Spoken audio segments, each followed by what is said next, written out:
The forest swallowed her whole, branches clawing at her face and arms as Lila Windrider ran. Her lungs burned with each ragged breath, but she couldn't stop. Wouldn't stop. Behind her, the howls of her former pack still echoed through the darkness, hunting calls that had once meant safety and now promised death. 5 months. She was 5 months pregnant and running for her life through terrain she barely knew, her bare feet slipping on moss-covered stones and half-buried roots. The gash on her left arm throbbed with every heartbeat, blood seeping through the torn fabric of her dress where she'd pressed it against the wound. Her brother's claws had done that. Her own blood had done that. Traitor, he'd called her. Rogue lover. Conspirator. The lies had spilled from Alistair's mouth like poison, and their father had believed every word. Had stood there in the great hall while Alistair accused her of carrying a rogue's bastard, of plotting to overthrow the pack leadership, of crimes so absurd she'd almost laughed. Almost. Until she'd seen the look in her father's eyes. Until she'd realized that the brother she'd trusted her entire life had been planning this moment for months. A branch snapped behind her. Lila pressed herself against an ancient oak, one hand clamped over her mouth to muffle her desperate gasping. The other hand curved protectively over the swell of her belly, where her child, not some rogues, kicked against her palm as if sensing her terror. "I'm sorry," she whispered, so quietly the words barely stirred the air. "I'm so sorry. I'll keep you safe. I swear I'll keep you safe." But how? How could she keep anyone safe when she couldn't even save herself? The hunting howls grew distant, veering east. They'd lost her trail at the river, just as she'd hoped. But that bought her minutes, not hours. When dawn came, Alistair would send trackers. When dawn came, her scent would betray her. She had to keep moving. The moon hung heavy and silver above the canopy, casting strange shadows that seemed to reach for her with grasping fingers. Lila pushed away from the oak and stumbled forward, each step a fresh agony. The rocks had torn her feet raw miles ago. The cold had seeped into her bones until her teeth chattered constantly. And the wound on her arm. She didn't want to think about the wound on her arm, about the moment Alistair had grabbed her wrist and dragged his claws down her flesh, about the smile on his face when she'd screamed. "You should have stayed silent, little sister. You should have let me handle father. Now look what you've made me do." She'd made him do nothing. She'd asked questions, that was all. Questions about where their father's sudden illness had come from. Questions about why Alistair had been meeting with rogues at the border. Questions that had apparently signed her death warrant. The ground beneath her feet changed. Softer here, thick with pine needles instead of oak leaves. The air smelled different too. Sharper. More alive with the scent of wolves she didn't recognize. Lila's wolf, exhausted and battered as she was, suddenly pressed hard against her consciousness with a warning that came too late. Not our territory. Not our territory. Run. But she couldn't run anymore. Her legs gave out between one step and the next, sending her crashing to her knees in the pine needles. The impact jarred through her entire body, and for one horrible moment she couldn't breathe. Pain radiated from her belly, from her arm, from everywhere at once, and all she could do was curl around her child and pray. "Please. Please, not the baby. Take everything else. Just not the baby." Torchlight flared in the darkness. Well, what do we have here?"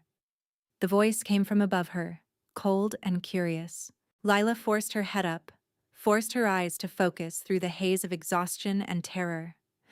3 figures stood in a loose circle around her, their faces half lit by the flames they carried. Warriors, all of them. Their scent marked them as pack wolves, strong and healthy and utterly unfamiliar. And suddenly she knew exactly where she was, where her desperate flight had carried her while she wasn't paying attention. Ironhold, the Monster King's territory. "Please," she heard herself say, though she hadn't meant to speak at all. I didn't know. I didn't realize I'd crossed the border. I'll leave. Just let me leave. The tallest warrior, a woman with close-cropped dark hair and a scar cutting through one eyebrow, crouched down to study Lila's face. Her expression held no mercy, no softness, only the cold calculation of a predator assessing wounded prey. Trespassing into Ironhold carries a death sentence. You know that, don't you, little wolf? Lila's hand pressed harder against her belly. I'm pregnant. I can see that. Won't save you. The warrior straightened, gesturing to her companions. Bind her. The Alpha King will decide her fate. The Alpha King, Lachlan the Merciless, the stories called him. The monster of the mountains, the wolf who eats his enemies' hearts. He'd inherited the throne at 17 after slaughtering every wolf who'd conspired to murder his parents. He'd unified the fractured northern packs through a campaign of such brutal efficiency that wolves still whispered about it decades later. He'd executed more trespassers than any alpha in living memory, and the tales said he did it slowly, savoring their screams. And now she would be dragged before him in chains, bleeding and pregnant and smelling of another pack's claim. She would die here. Rough hands hauled her upright, and Lila bit down on a scream as the movement sent fresh agony lancing through her injured arm. Someone produced rope. Actual rope, not the silk bonds used for honored prisoners, and wrapped it tight around her wrists. The fibers bit into her skin, but she barely felt it. Her entire world had narrowed to the terrified thundering of her heartbeat and the flutter of movement in her belly. Move, the scarred warrior ordered, shoving her forward. Lila moved. The journey to Ironhold's fortress passed in a blur of pain and fear. She was vaguely aware of stone walls rising around them, of torches flickering in iron brackets, of wolves stopping to stare as she stumbled past. Some of them sneered. Others looked almost pitying, which was somehow worse, because it meant they knew what awaited her and considered death a foregone conclusion. The throne room doors loomed before her, twice her height and banded in black iron. They swung open with a groan that seemed to echo through her very bones. And then she saw him. He sat on a throne of dark stone, massive and utterly still, watching her approach with eyes the color of a winter storm. He was larger than any wolf she'd ever seen, not just tall, but broad, shoulders like mountain ridges, hands that could crush her skull without effort. A scar traced a pale line from his temple to his jaw. His dark hair fell past his shoulders, half tamed by leather cords. And his face was beautiful and brutal all at once, carved from granite and completely unreadable. The monster of the mountains, her mate. The words slammed through her consciousness at the exact moment their eyes locked, and heat exploded through her chest like wildfire. Her wolf surged against her skin with a recognition so profound it stole her breath, and she heard herself make a sound, half gasp, half sob, as the bond roared to life inside her. Across the throne room, the Alpha King's nostrils flared.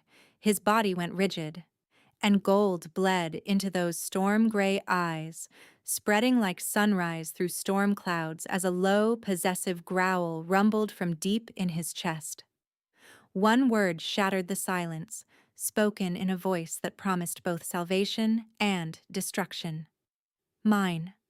The word hung in the air between them, reverberating through the stone walls of the throne room like the toll of some ancient bell. Mine. Her wolf pressed so hard against her consciousness that Lila swayed where she stood, her bound hands clenching into fists as she fought to stay upright. This couldn't be happening. This couldn't be real.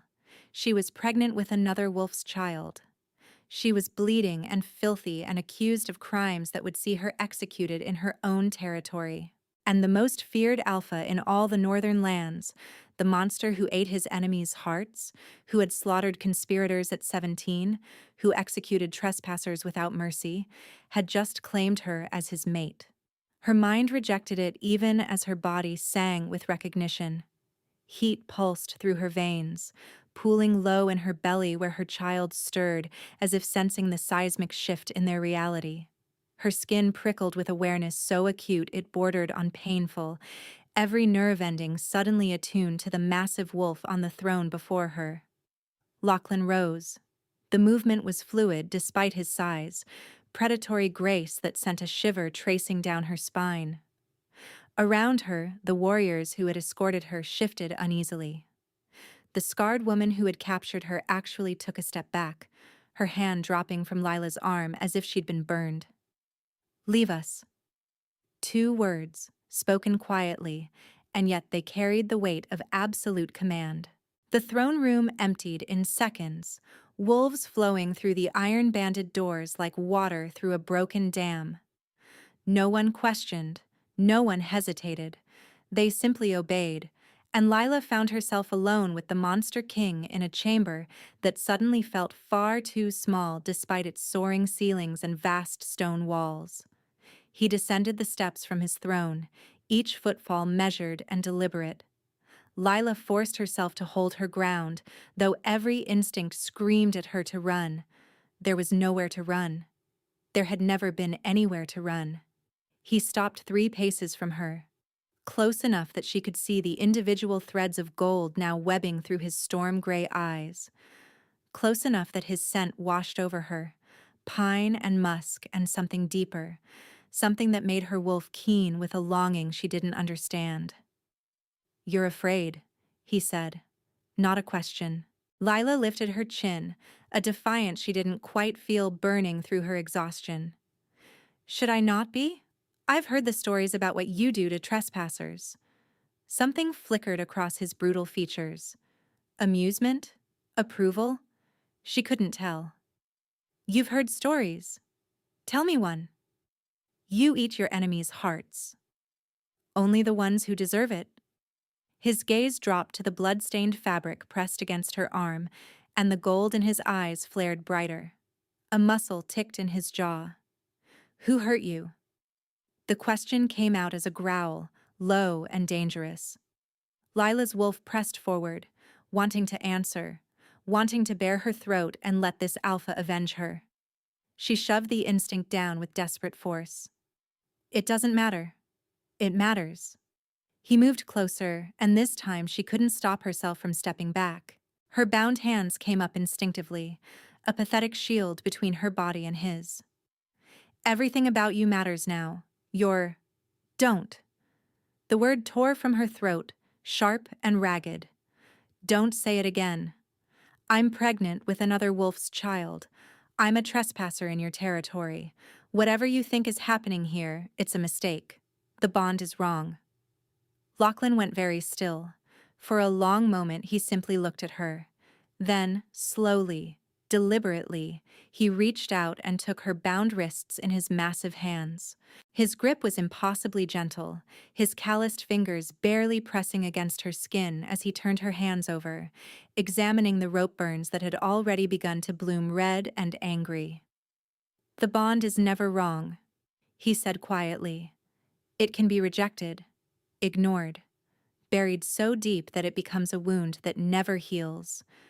But it is never wrong." He met her eyes again, and the predator staring back at her was somehow softer now, the brutal lines of his face gentled by something she couldn't name. "You carry another wolf's child. You are bleeding and exhausted and terrified. And you are mine. All of those things are true at once." He pulled a knife from his belt. Lila flinched hard, her wolf snarling a warning even as her body went rigid with fear. But Lachlan simply cut the ropes binding her wrists, the blade passing so close to her skin that she felt its cold kiss without a single nick or scratch. The ropes fell away. She stared at her freed hands, at the raw marks left by the rough fibers, and something cracked in her chest. He hadn't bound her tighter. He hadn't used the rope to pull her closer, to force her to her knees, to demonstrate his dominance over her. He had cut her free. "Come," Lachlan said, sheathing his knife. "You need food, warmth, and tending. The rest can wait until you've had all three." He turned and walked toward a door she hadn't noticed, half hidden in the shadow of a tapestry depicting some ancient battle. After a moment of frozen indecision, Lila followed. What choice did she have? And beneath her exhaustion, beneath her terror, something small and fragile had begun to unfurl, the tiniest seed of hope. The chambers he led her to were clearly meant for someone important. A queen, perhaps, or a honored consort. Rich fabrics draped the bed and windows, jewel-toned tapestries covered the stone walls, and a fire crackled in a hearth large enough to roast a stag. A copper tub steamed in one corner, already filled with water that smelled of herbs and healing. Lila stopped just inside the doorway, suddenly aware of how filthy she was. Pine needles clung to her hair. Mud and blood streaked her skin. Her dress, what remained of it, hung in tatters that barely preserved her modesty. "These were my mother's chambers," Lachlan said, and something in his voice made her turn to look at him. He stood by the fire, one hand braced against the mantel, his profile lit by dancing flames. "No one has used them since her death. They have been waiting." "For what?" "For you. I didn't know it until tonight, but they were always waiting for you." He crossed to her then, and this time, she didn't step back. He stopped close enough that she had to tilt her head to meet his gaze, close enough that the heat of him seeped through her ruined dress and eased some of the cold that had settled into her bones during her long flight through the forest. "Your arm," he said. "May I see it?" No one had asked her permission for anything in so long that the question itself nearly undid her. She nodded, not trusting her voice, and watched as he carefully peeled away the blood-soaked fabric she'd been using as a makeshift bandage. His jaw went tight at the sight of the wound. Claw marks, 4 of them, running from her elbow nearly to her wrist. They had stopped bleeding, but the edges were ragged and angry, and she knew they would scar. "Who did this?" "My brother." The words came out flat, empty. "Alistair. He accused me of carrying a rogue's bastard and plotting against our father. When I tried to run, he caught my arm." A growl built in Lachlan's chest, so low she felt it more than heard it. His eyes blazed gold, and for a moment she saw the monster the stories spoke of, the wolf who had slaughtered conspirators, who had unified the North through blood and terror, who showed no mercy to his enemies. Then he breathed out, slow and controlled, and the gold receded enough for her to see the storm gray beneath. "I will kill him," he said conversationally, slowly. "But first, this needs cleaning." He guided her to a chair by the fire, pressing gently on her shoulders until she sat. Then he disappeared through another door and returned with clean cloths, a basin of water, and a small jar of salve that smelled of honey and herbs. He knelt before her. The Alpha King of Ironhold, the monster of the mountains, knelt at her feet and took her wounded arm in his massive hands with a tenderness that stole her breath. He cleaned the claw marks with careful precision, his touch so light she barely felt it, his brow furrowed in concentration. Lila's throat burned with tears she refused to shed. When she flinched at a particularly raw spot, he went completely still. For a long moment, he didn't move, didn't speak, barely seemed to breathe. Then he said, very quietly, "I will never harm what is mine, and that includes the child you carry, whoever sired it." The words broke something inside her. The wall she'd built during her desperate flight, the numbness she'd wrapped around her heart to survive Alistair's betrayal, and her father's cold eyes, and the loss of everything she'd ever known. It cracked apart like ice under spring sun, and a sob tore from her chest before she could stop it. She expected him to recoil, to be disgusted by her weakness, as Alistair always was. Instead, Lachlan simply continued tending her wound, his hands steady and sure, giving her space to fall apart while he held her broken pieces in his palms. "The child," she managed, when she could speak again. "The child isn't a rogue's. My brother lied. But the father is dead, killed in a border skirmish 3 moons before I knew I was pregnant. We weren't mated, only promised. And now—" She gestured helplessly at herself, at her belly, at the disaster her life had become. "And now," Lachlan said, wrapping clean bandages around her arm with the same careful precision, "you are here, in my territory, under my protection." He tied off the bandage and looked up at her, and the gold had returned to his eyes, but it was softer now, warmer. "You and your child both. You can't just— I am Alpha King. I can do whatever I wish." A ghost of a smile crossed his face, there and gone so quickly she might have imagined it. "And what I wish is for you to rest. We will speak more tomorrow, when you've slept and eaten and had time to understand that you are safe here." He rose, towering over her again, and moved toward the door. Lila's wolf pressed against her consciousness with sudden urgency, and before she could stop herself, she said, "Wait." He turned. "Where?" She swallowed hard. "Where will you be?" Again, that ghost of a smile. "Outside your door. No one will reach you without going through me first." And then he was gone, the door closing behind him with a soft click. Lila sat in the firelight, her arm freshly bandaged, her body exhausted, her mind reeling. She could hear him settling against the wall outside, the rustle of fabric, the creak of leather, the slow, steady rhythm of his breathing. The Alpha King of Ironhold was sleeping outside her door, guarding her, protecting her and her unborn child from threats that might not even exist within these walls. Her wolf, battered and weary as she was, curled up in satisfaction at the back of her mind. "Mate," she seemed to say. "Ours." Lila pressed her hand to her belly, where her child had finally stilled into sleep, and let herself consider, just for a moment, that the monster might not be a monster at all. That night she slept without nightmares for the first time in months. She woke to sunlight streaming through the windows and the sound of voices raised in anger somewhere beyond her door. Lila pushed herself upright, wincing at the protest of muscles she'd abused during her desperate flight, and listened. "Has no right to be in the Queen's chambers. She's a trespasser, a criminal, and she reeks of another pack." The voice was male, strident with outrage. Lila recognized the tone, the righteous fury of someone whose authority had been undermined. "She is my mate," Lachlan's voice cold as winter ice. "And if you speak of her with that tone again, I will remove your tongue and feed it to the hounds." A sharp intake of breath.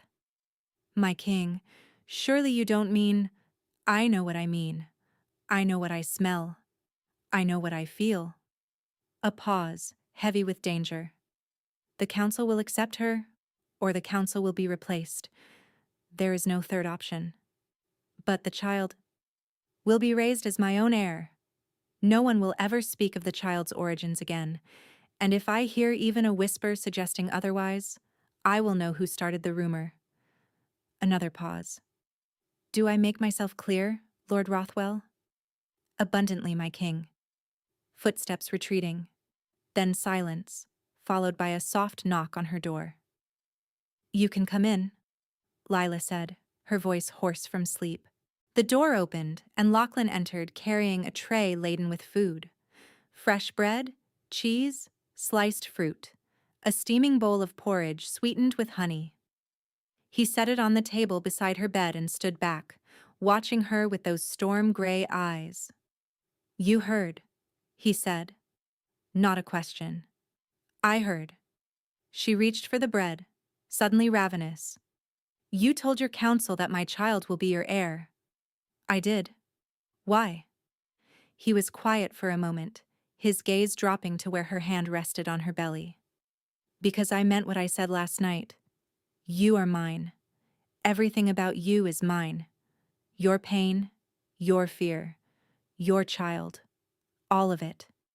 I will not have anyone in my kingdom question that, or question you. The bread turned to ash in her mouth. You don't even know me. I know enough. He moved closer, slowly, giving her time to object. When she didn't, he sat on the edge of her bed, carefully, as if afraid of startling her, and took her hand in his. His thumb traced gentle circles on her palm. I know you ran through the night to protect your child, even when you could barely stand. I know you faced me without cowering, even believing the stories about the monster who eats hearts. I know your brother is a liar and a traitor, and I know that when I find him, I will make him regret every mark he left on your skin. Lila's wolf surged forward, pressing so hard against her consciousness that she felt her eyes burn. Not with tears, but with the heat of recognition. The bond pulsed between them, a golden thread winding tighter with every word he spoke. The stories about you, she said quietly. How many of them are true? A bitter smile twisted his scarred face. Too many. I have killed more wolves than I can count. I have done things that would make you run screaming into the night. I inherited a throne soaked in my parents' blood, and held it by spilling the blood of everyone who thought to take it from me. He met her eyes, unflinching. But I have never harmed someone who didn't deserve it. I have never betrayed someone who trusted me. And I will never, ever hurt you. She should have been afraid. Every story she'd ever heard about him, every whispered warning about the monster of the mountains, should have sent her fleeing from this room and this man, and this impossible bond that pulled her toward him like gravity. Instead, she tightened her fingers around his. I believe you, she said. And, miracle of miracles, she meant it. The days that followed blurred together in a haze of quiet moments and careful distances. Lachlan gave her space when she needed it, appearing only to bring meals himself or to check that she had everything she required. But she felt him, always felt him, a warm presence at the edge of her awareness, the bond humming between them like a plucked string that never stopped vibrating. On the third morning, she woke to voices in the corridor outside her chambers. Not Lachlan's measured rumble, but something sharper. Something that made her wolf snap to attention, hackles rising before her human mind could process why. I demand to see the Alpha King. I am here on official business, and I will not be turned away by servants. The blood drained from Lila's face. She knew that voice, had grown up listening to it spin lies and half-truths, watching it charm their father while poison dripped from its honeyed tones. Alistair. She pressed her hand to her belly, feeling her child stir restlessly as if sensing her terror. No. He couldn't be here. He couldn't have found her so quickly, couldn't have followed her across the border into Ironhold territory. But even as denial screamed through her mind, she knew the truth. Alistair had always been relentless. He'd murdered their father. She was certain of it now, had seen the way his eyes gleamed with satisfaction even as he accused her of the crime, and he would not rest until she was silenced forever. The door to her chambers burst open, and Lachlan filled the frame, his massive form blocking out the light from the corridor. His eyes found hers immediately, and she saw gold bleeding through the storm gray, his wolf pressing close to the surface. You heard, he said. My brother. The words came out strangled. He's here. He arrived at dawn with a diplomatic envoy from your former pack. Lachlan's jaw tightened, muscles jumping beneath the scar that bisected his cheek. He claims you fled before facing judgment for crimes against your pack. He's demanding I return you to stand trial. A laugh scraped from her throat, raw and broken. Trial. As if he'd let me live long enough to speak a single word in my defense. She pushed herself up from the bed, ignoring the way her legs trembled. He killed our father, Lachlan. I couldn't prove it, but I know. The sudden illness. The way Alistair was always there with the medicine, the meetings with rogues at the border. Her voice cracked. He's been planning this for months. Years, maybe. And now he's come to finish it. Lachlan crossed the room in 3 strides, his hands cupping her face with impossible gentleness. Listen to me. He will not touch you. He will not speak to you. He will not breathe the same air as you unless I decide to allow it. His thumbs traced her cheekbones, wiping away tears she hadn't realized she'd shed. You are my mate, my Luna, and anyone who threatens you dies. You don't understand. She gripped his wrists, feeling the steady pulse beneath her fingers. Alistair is clever, charming. He'll twist everything, make himself look like the victim, make me look like... I don't care what he says. Lachlan's voice dropped to a growl. I care what you say.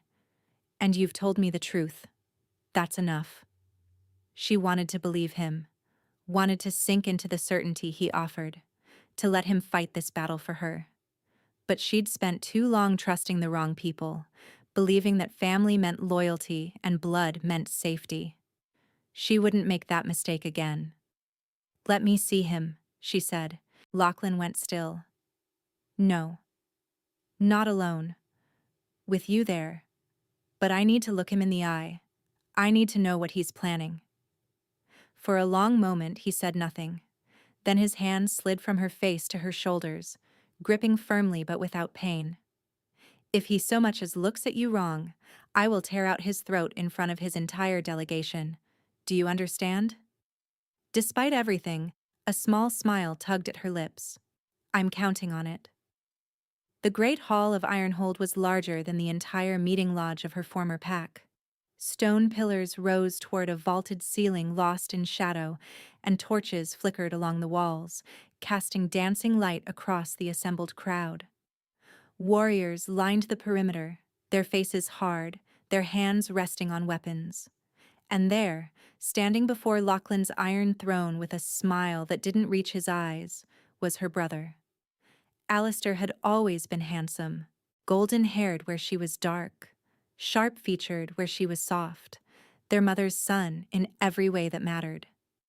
He wore fine clothes now, richer than anything she'd seen him in before, and she wondered whose treasury he'd raided to afford them. When his gaze found her, something flickered behind the mask of diplomatic concern. Triumph, hunger, hate. Sister.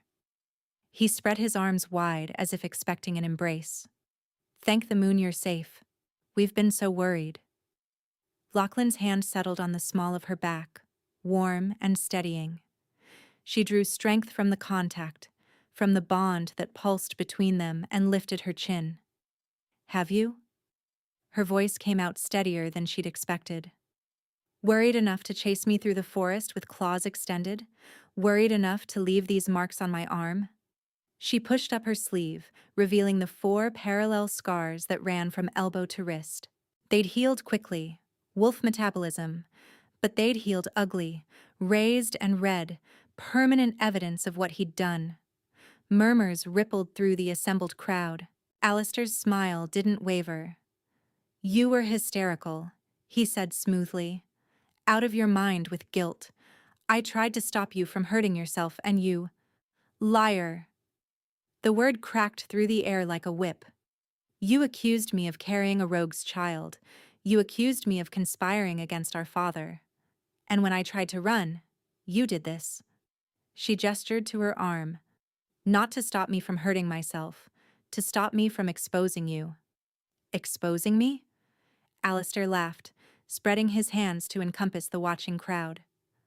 I'm the one who exposed you, sister. I discovered your treachery, your secret meetings with the rogues, your plot to... My meetings. Rage burned through her, hot and clarifying.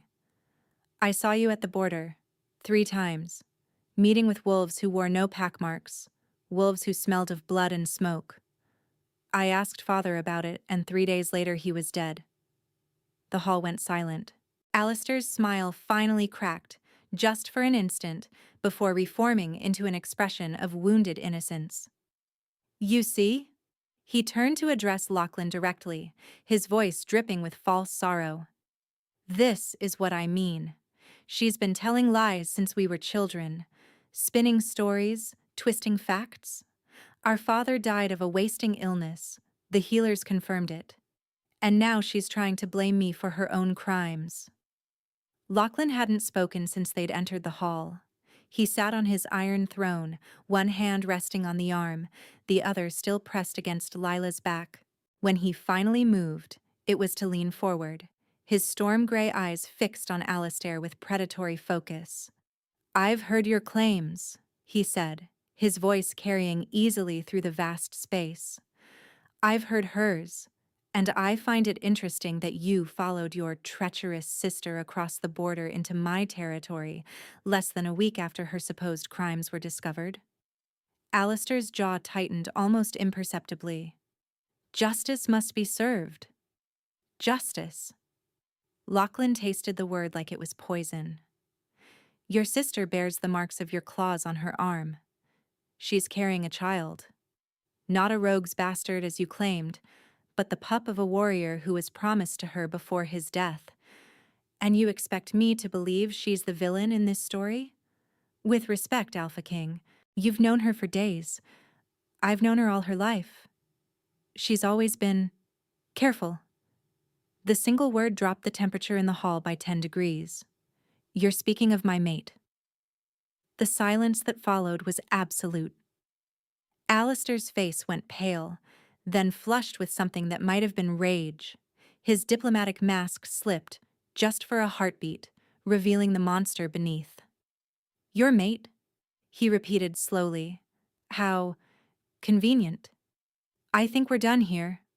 Lachlan rose from his throne, and even across the hall, Lila felt the power rolling off him, the barely contained violence that had earned him his terrible reputation. You will leave my territory by nightfall. If I see you again, I will consider it an act of war.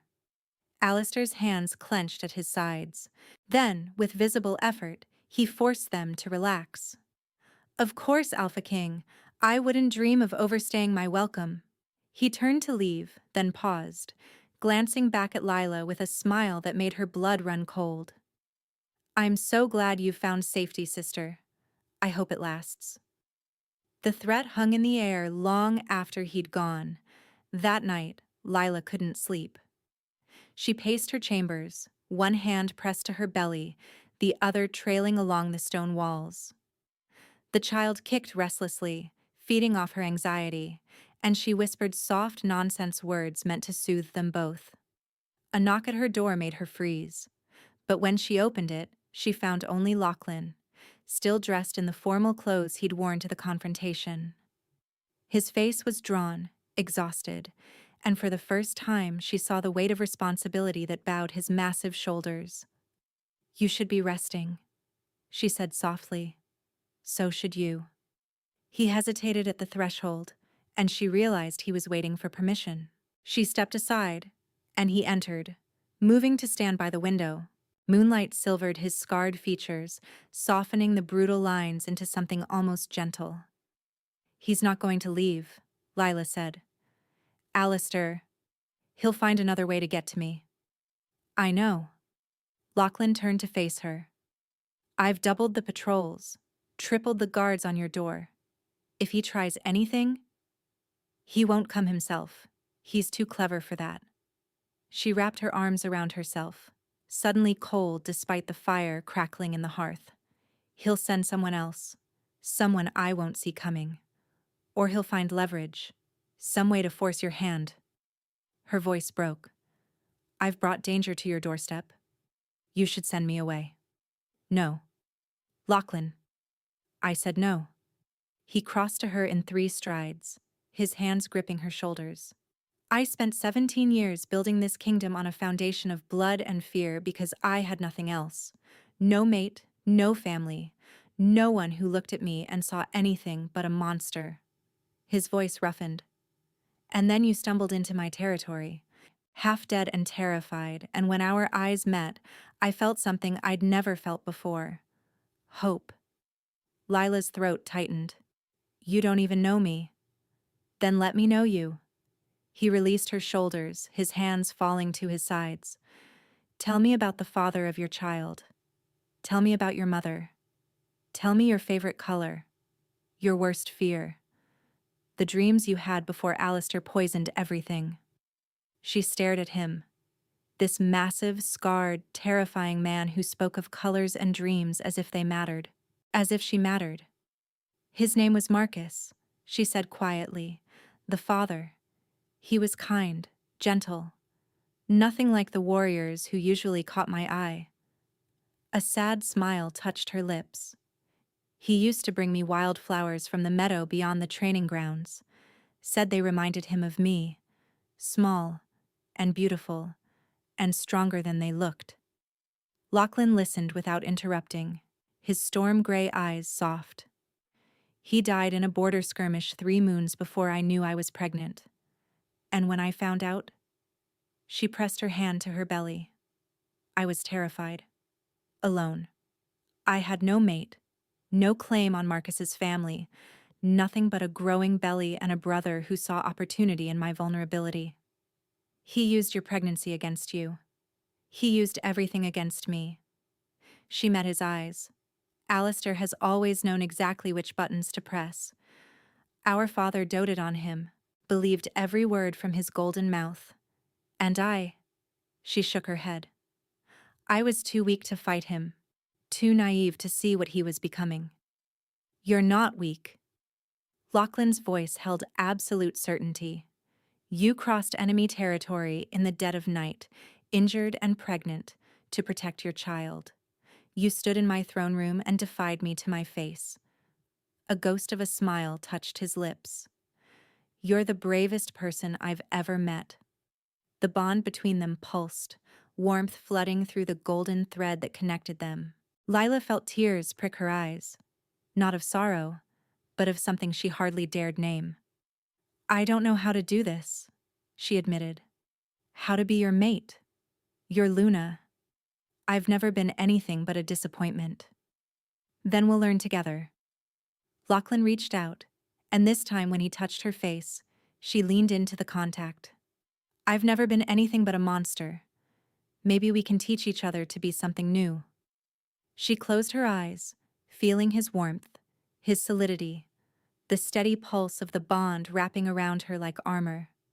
For the first time since she'd fled her pack, she let herself believe that safety might be more than a fleeting dream. Then the explosion shattered the night. Glass rained down from the window as fire bloomed in the courtyard below. Screams split the air, wolves howling in alarm, steel clashing against steel. And through the chaos, Lila heard a voice she recognized.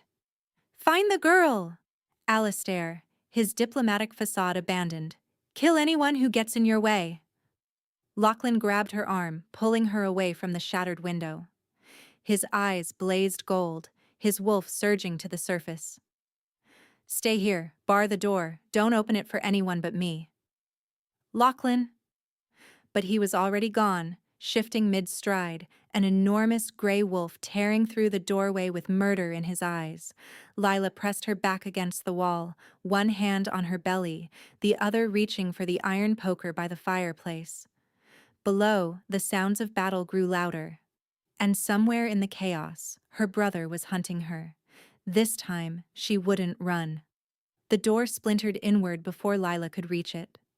She raised the iron poker, her heart slamming against her ribs as a figure stepped through the wreckage. Not Alistair, one of his wolves, a broad-shouldered male with blood on his muzzle and murder in his eyes. He scanned the room, found her pressed against the wall, and smiled. There you are, little traitor. Lila's grip tightened on the poker. Come any closer and I'll take your eye. He laughed, a cruel sound that echoed off the stone walls. With that, you're 5 months pregnant and half-starved. What do you think you're going to... She swung before he finished speaking. The iron connected with his temple with a crack that vibrated up her arms. He staggered, shock replacing arrogance, and Lila didn't hesitate. She swung again, putting every ounce of terror and rage behind the blow. This time he went down, crumpling to the floor in a heap of limbs and groaning confusion. Her chest heaved. The child kicked frantically against her palm, feeding off her adrenaline. Outside, the sounds of battle continued, snarls and screams and the clash of bodies, but the immediate threat lay motionless at her feet. She stepped over him and moved toward the doorway. The corridor beyond was chaos. Torches had been knocked from their brackets, casting wild shadows across walls streaked with blood. Two iron-holed guards lay crumpled near the stairs, and Lila's stomach lurched when she recognized one of them. The young wolf who had brought her breakfast that first morning, the one who had smiled shyly and called her, "My lady," even though she'd been nothing but a trespasser. Dead now. Because of her. Because Alistair couldn't let her live. A low growl rumbled behind her. Lila spun, poker raised, but the wolf emerging from the shadows wasn't one of Alistair's. It was the scarred female warrior who had captured her that first night, her dark hair matted with blood, one arm hanging at an awkward angle. She shifted mid-stride, naked and injured, but still standing. "The Alpha King sent me to guard you," she said through gritted teeth. "He's in the courtyard. Your brother has more wolves than we expected." "How many?" "Enough." The warrior's eyes flickered to the unconscious male on the floor. "You did that." "He underestimated me." Something like respect crossed the warrior's scarred features. "Don't they all?" She grabbed a fallen sword from one of the dead guards, pressing it into Lila's free hand. "Can you use this?" Lila's fingers closed around the hilt. It was heavier than she remembered, but the weight felt right. "My father taught me before—" She stopped. Before Alistair had convinced him she was too delicate for weapons training. Before Alistair had systematically stripped away everything that made her strong. Before what? Before I let someone make me forget. They moved through the fortress together, the warrior clearing the path while Lila watched their backs. Twice they encountered Alistair's wolves. Twice Lila proved she hadn't forgotten her father's lessons as thoroughly as her brother had hoped. The sword felt like an extension of her arm, familiar despite years of disuse, and each enemy she helped fell was a piece of herself she reclaimed. But when they reached the courtyard, her blood turned to ice. Lachlan fought at the center of a circle of enemies, his massive gray wolf form painted with blood, his own and others'. He was magnificent and terrifying, each snap of his jaws finding flesh, each swipe of his claws leaving devastation in its wake. But there were too many. For every wolf he felled, two more took its place, and she could see the way his movements were slowing, the way exhaustion dragged at his powerful limbs. And standing at the edge of the chaos, watching with cold satisfaction, was Alistair. He hadn't shifted. He wore his diplomatic finery like armor, arms crossed over his chest, a smile playing at the corners of his golden mouth. He looked like a man watching entertainment, not a brother orchestrating his sister's murder. Something ignited in Lila's chest. Not fear this time, but rage. Pure, cleansing, powerful rage. "Alistair!" Her voice cut through the din of battle. Heads turned, wolves paused mid-strike, and Alistair's eyes found hers across the courtyard, widening in surprise before narrowing with familiar cruelty. "Sister." He spread his hands in mock welcome. "I was hoping you'd join us. Saves my wolves the trouble of dragging you from your hiding place." "Call them off." He laughed. "Why would I do that? In a few more minutes your monster king will be dead, and you'll have no one left to protect you." Lila stepped into the courtyard, the scarred warrior at her side. Around them, the fighting had stilled. Wolves from both sides watching this confrontation with wary interest. Even Lachlan had stopped, his massive form going rigid, gold eyes fixed on her with desperate intensity. "Go back," his expression seemed to say. "Run. Hide. Let me handle this." But she was done running, done hiding, done letting others pay for her brother's sins. "You killed our father," she said, her voice ringing across the stones. Alistair's smile flickered. Careful, sister. Making accusations you can't prove. I saw you. The words came from somewhere deep inside her, somewhere she'd forgotten existed. At the border. 3 times you met with unmarked wolves who smelled of blood and smoke. 3 times you passed them information about our pack's defenses. And then father started getting sick. He was old, weak. His illness was... You gave him the medicine yourself. Lila's hand trembled around the sword hilt, but her voice stayed steady. You insisted on it. Said you wanted to care for him personally. And 3 days after I asked him about your meetings at the border, he was dead. Murmurs rippled through the gathered wolves. Alistair's followers exchanged uncertain glances, and she saw doubt beginning to crack their loyalty. Lies, Alistair snarled, his diplomatic mask slipping. She's always been jealous of me, always wanted what I had. She invented these fantasies to show them. The voice that spoke wasn't Lila's. It came from somewhere deeper, older, stranger, resonant with power she'd never known she possessed. Her mother's voice, her grandmother's voice, the voices of all the seers who had come before her, awakening at last in a moment of desperate need. The world shifted. Lila gasped as visions poured through her, memories that weren't hers, truths that had been hidden, secrets dragged screaming into the light. She saw Alistair mixing poison into their father's medicine, saw him meeting with rogues, trading maps and patrol schedules for promises of power, saw him practicing his lies in the mirror, perfecting the mask of the dutiful son. And as she saw, so did everyone else. The vision spilled from her like light, projecting onto the air itself. Images that couldn't be denied, couldn't be explained away, couldn't be dismissed as a jealous sister's fantasies. Alistair's own face, twisted with ambition. His own voice, laughing as he described how easy it had been to fool their father. No, Alistair breathed. That's not... You can't... I can. Lila's voice resonated with the power of generations, her body trembling with the effort of channeling so much at once. Our mother had the sight, her mother before her. You always dismissed it as women's weakness, but some weaknesses are stronger than steel. Alistair's wolves were backing away now, horror dawning on their faces as they understood what they'd been fighting for, who they'd been following. One by one, they dropped to their knees, exposing their throats in submission, not to Alistair, but to Lila, to the truth she'd revealed. Alistair stood alone. You think this changes anything? He drew a blade from his belt, the same blade their father had given him on his naming day. You think your visions matter? I'll kill you myself. I'll tear that child from your belly and... He lunged. Lila raised her sword, knowing she couldn't block him in time, knowing she was about to die. And then Lachlan was there. He'd shifted back to human form, naked and bloodied and utterly magnificent. His hand closed around Alistair's wrist, stopping the blade inches from Lila's throat. With a single twist, he disarmed her brother, sending the knife skittering across the stones.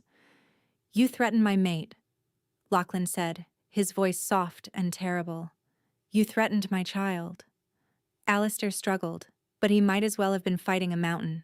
Lachlan's grip was iron, unyielding, as he forced her brother to his knees. Speak your last words. Alistair's face twisted with hatred. She was always weak. Lachlan's claws tore through his throat before he could finish. The silence that followed was absolute. Alistair's body crumpled to the stones, blood pooling beneath him, and Lila felt nothing. No grief, no satisfaction. Only a vast, echoing emptiness where her brother had once lived. She was strong enough to destroy you, Lachlan said to the corpse. Then he turned, and his eyes, storm gray, soft, full of something that looked like awe, found hers. She destroyed you without lifting a blade, with nothing but truth. Lila's knees buckled. Lachlan caught her before she hit the ground, sweeping her into his arms as if she weighed nothing.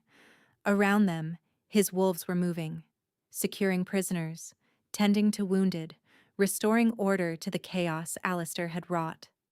But Lila saw none of it. She could only see Lachlan's face, scarred and brutal and beautiful, as he carried her back toward the fortress. "You came for me," she whispered. "Always." He pressed his lips to her forehead. "I will always come for you." Later, hours later, after the dead had been counted and the wounded treated and Alistair's body burned without ceremony, they stood together in the chambers that had become hers. Moonlight streamed through the window that had been hastily boarded over, casting silver stripes across the floor.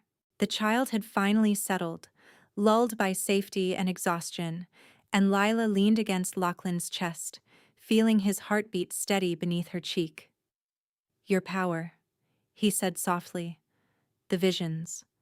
I've heard stories about seers, but I've never seen—" "Neither had I." She pulled back to look at him.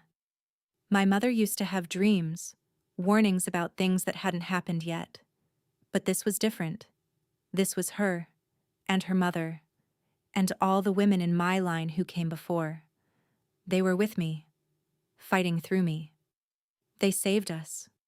His hand cupped her face, thumb tracing the curve of her cheekbone. "You saved us. We saved each other." His eyes darkened, gold bleeding into the gray. "Lila, I need to ask you something, and I need you to answer honestly." Her heart stuttered. "What is it? Will you have me?" His voice roughened, vulnerability cracking through his carefully constructed walls. "Truly? Not because the bond compels you, not because you had nowhere else to go, but because you choose me. The monster, the king, all of it."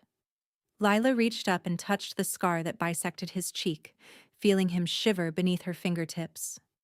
"You asked me once to tell you my worst fear. I remember. It wasn't Alistair. It wasn't dying." She held his gaze. "It was living the rest of my life without ever being truly known, without ever being loved for exactly who I am, flaws and secrets and broken pieces included."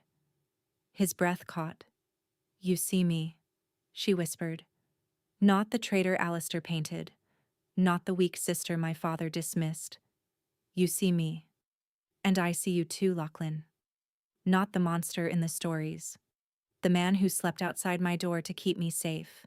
The king who held my hand and promised my child would be his heir. Lila?" "Yes." She rose on her toes and pressed her lips to his, soft and certain. "I will have you. I choose you. Now and always." His control shattered. He kissed her like a drowning man finding air, his hands tangling in her hair, his body pressing her back against the wall.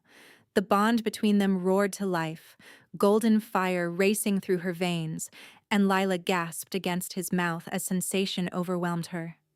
"I need—" He pulled back, panting, his eyes blazing gold. "I need to mark you. Need everyone to know you're mine. But only if—" "Yes."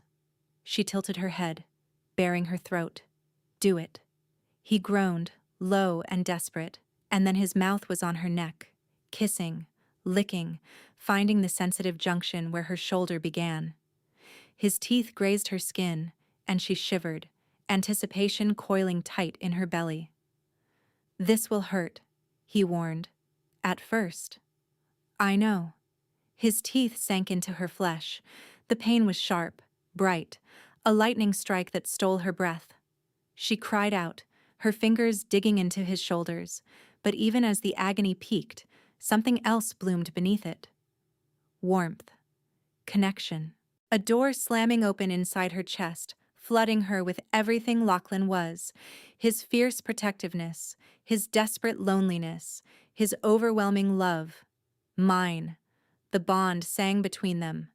Mine, mine, mine. When he lifted his head, his mouth was stained with her blood and his eyes were wet with tears. "Your turn," he said hoarsely. Lila pulled him down, finding the same spot on his neck, feeling his pulse thunder beneath her lips.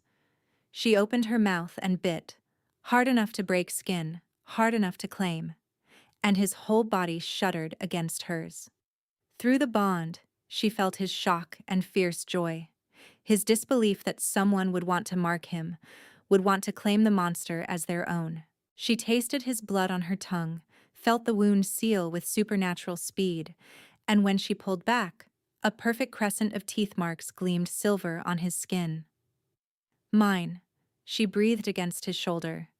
Yours, he answered, holding her so tight she could barely breathe. Mate. They stood there as the bond settled into something warm and golden, wrapping around them like armor, like a promise, like coming home. The coronation took place 3 days later. Lila stood in the great hall of Ironhold, dressed in silver and moonlight, the Alpha King's mark gleaming on her throat for all to see. Wolves from a dozen packs had gathered to witness, including the survivors of her former pack. Those who had believed Alistair's lies and now knelt before her in shame. She forgave them all. They were deceived, she told Lachlan quietly, watching them file past with bowed heads. As I was.